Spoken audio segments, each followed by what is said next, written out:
Hi, I'm Mike Merklinger, Chief Ice Technician at the BKT Men's Worlds in Moose Jaw.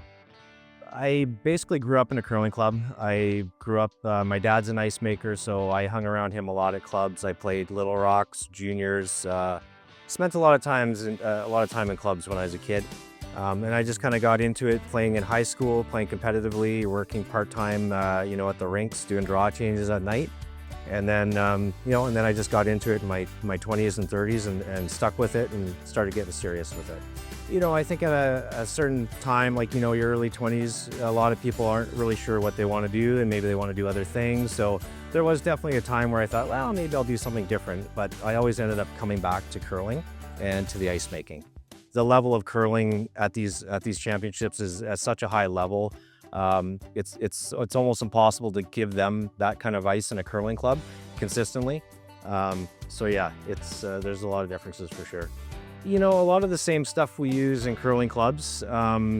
We bring everything around with us on trucks and unload it, and we have our job boxes and equipment we get shipped here. But a lot of it's the same tools we use at home at our clubs. As you can see behind me, there's lots of decals in the ice. They're all made by Jet Ice. The water is Jet Ice water, deionized water. We use this at all our championships. I use it at all the clubs I work at.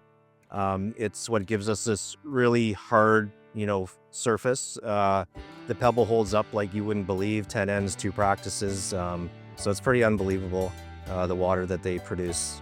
Just keep learning and come to these events, come to these championships, learn as much as you can, learn at your clubs. And every time I do one of these events, I always learn something, even if it's like just a very small piece of information that I take with me, and it builds up over the years and gets you, to where you want to be.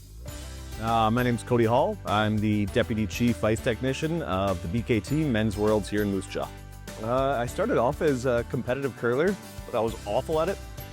So I loved the sport. I wanted to be around it. I had a great coach that put me in contact with a local ice tech and got me a job. And I learned through 2 really good ice techs back on Vancouver Island, one in Eric O'Reilly and the other in Gortwano. I think in our profession, there's a finite hierarchy of like who's the best in the world. You look through all the past, you can say the Hanses and the Dave Merklingers and the Greg Wascos, and there's definitely been a hierarchy. So I think, being able to do a position or have a job where you can, kind of see where you are amongst the rest in the field is really cool. You need treated water. Big thing that, like when I'm answering phone calls or emails or even Reddit questions, hey, our ice is going flat in 6 ends. It's typically going to be a water issue. So I try and push people to, contact Jet Ice. They have an awesome rental service. It's super inexpensive for clubs who are generally hurting for money. And they can clean your water right up. Network. Go out, do some events. Reach out to your provincial ice techs.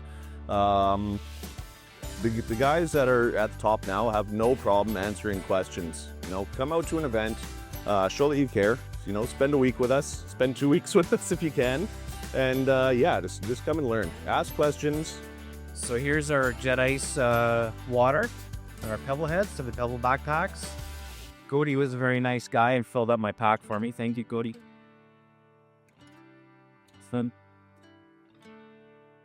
So these are our tanks right here. So we just have our water supply coming in here. We're going to a carbon tank. Then we're going into a double hookup of Jet Ice tanks. And that filters it, and we go straight into our backpacks from there.